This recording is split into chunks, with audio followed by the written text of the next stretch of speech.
The world can match quotes.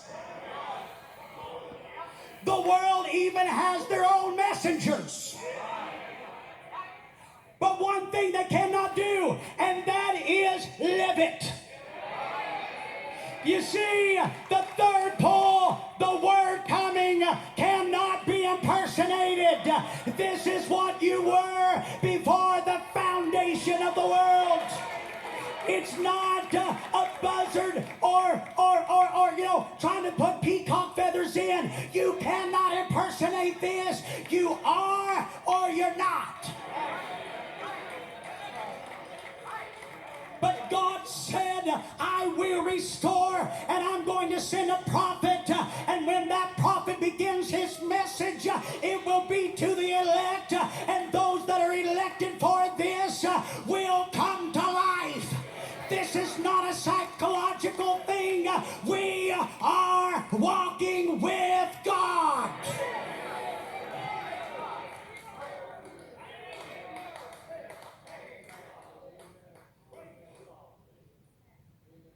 The prophet of God said in this hour that we're now living, and there's trouble on every hand. There's no place to go to.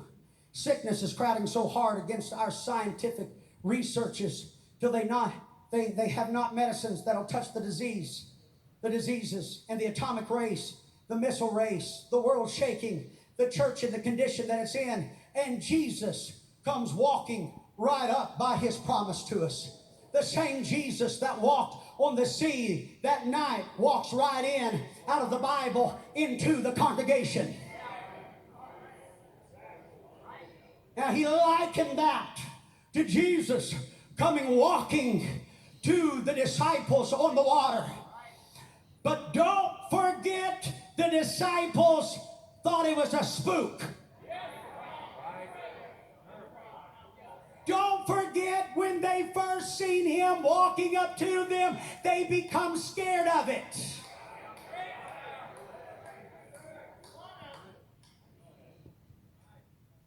The prophet of God said that they had heard of this mountain, superstitious mountain.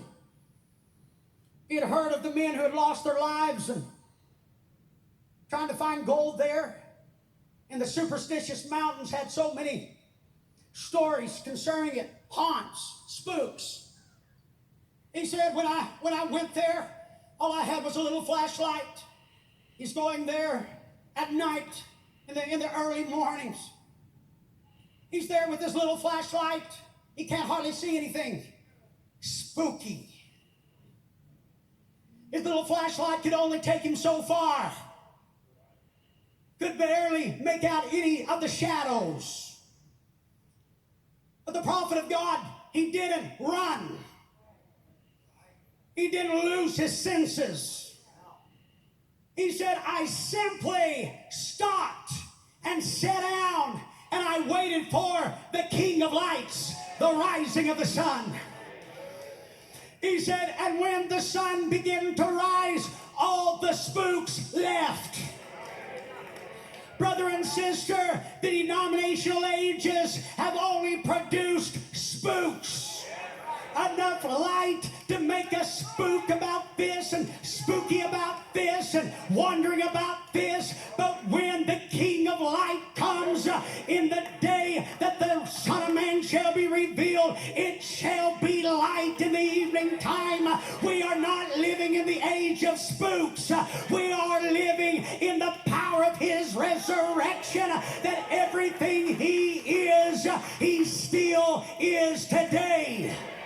He is known by his nature. And if you want to know what God is today, look at his nature. If you want to know what he is in the bride, look at the message of the hour. That was the sheaf waving, but now that Son of Man anointing is upon you. You must prophesy again. Don't you leave it on the pages. Don't you claim to be a believer and just leave it dormant. But you have been anointed to make this live. We have a real Messiah, but he is waiting on anointed ones to come on the scene and make it live. Messiah's coming on in the age to make the promise of the age live.